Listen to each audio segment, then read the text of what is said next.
One of my handlers was telling me that Pastor Jerieze was praying for the return of the girls, and people began to attack him that we should not pray. Did you give him gun? No, give him weapon to go and fight. Since you don't want him to use the weapon he has. The man is praying. That is his weapon. Shut up. Don't tell him not to pray. That is what he sees as his weapon. You say we should not pray. So all of us must behave like you. You see the Nigeria we want? This is you. You want a new Nigeria where others must do what you want. You're already a bully. Because you don't like prayer, we should not pray. You don't like prayer, so we should no more pray. So we must please you. We have prayed for too long. Let's not stop praying. Let's go to the streets. And you are typing from London. Come Nigeria. Come Nigeria. Be ravaged by bandits, by little children that are being taken captive from their schools. Drinkers of blood, eaters of human flesh. God has where terrorism have arisen. But will you watch your rod? Will you watch your rod? Communities that don't know where to run to.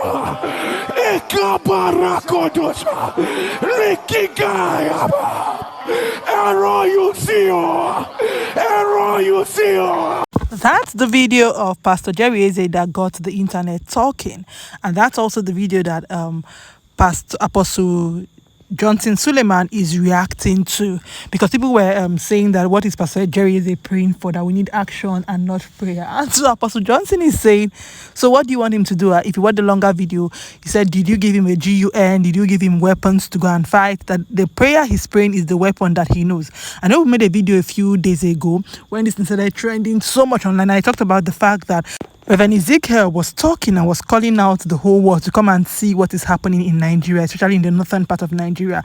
And people were saying that a lot of pastors were not talking about it. And we came out and we said, okay, we needed more pastors to talk about it and just to lend their voice. Because sometimes when one person says something, he does not, the voice is not as loud as 3, 4, 5, 10 people, 20. So imagine if every pastor in Nigeria came together and every Sunday for the next 1 month, this is what, and one of the things they talk about in church, like they take out 5 minutes, 10 minutes to talk, to address this situation. It is going to be more intense than it is if only Reverend Ezekiel was talking about it. And that was the point someone like me was trying to make, a few days ago.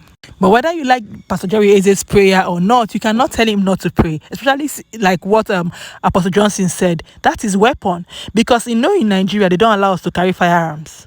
It's not allowed unless you have to go and register it, get make it legal that you can carry a firearm. But how many people can carry firearms in Nigeria? Just very few people. Very, very few that have the license to carry. Look at even what happened with Pastor Paul Adefarasin when he brought out the stunts and whatever. It was news on social media that he brought out something to threaten somebody. It was a big deal, and he had to go, to police and prove that it was not a firearm that he was carrying, that he's not even licensed to carry. That is how much we are not licensed to carry anything in Nigeria. So somebody who is not licensed to carry, if you ask me what is the thing the person will do, is to come out and pray. Yes, people are saying during the next election, let's come out and vote. People came out to vote the last time. And I hope we still come out to vote the next time. Yes, hopefully to do all these things to fix our country. Yes, I feel like we need to come out more, protest, fight for our rights. But we can do all this, and people who want to pray can still pray. I don't think anybody should shame anybody for praying, like shaming Pastor Jerieze for praying. And I totally support what Apostle Johnson Suleman said. People have said, Apostle Johnson Suleman, you have a bulletproof car. What are you talking about praying? That praying will not do anything. Like if he was going to do the work he thought he was going to do, you would not have a bulletproof car. But if you see what has happened lately, people like Mercy Chinwo's husband, Mercy Chinwo, gospel artists like Adaehi, Sinach, Moses Bliss, a lot of them have come out to condemn this. And I think that's what we were talking about the last time.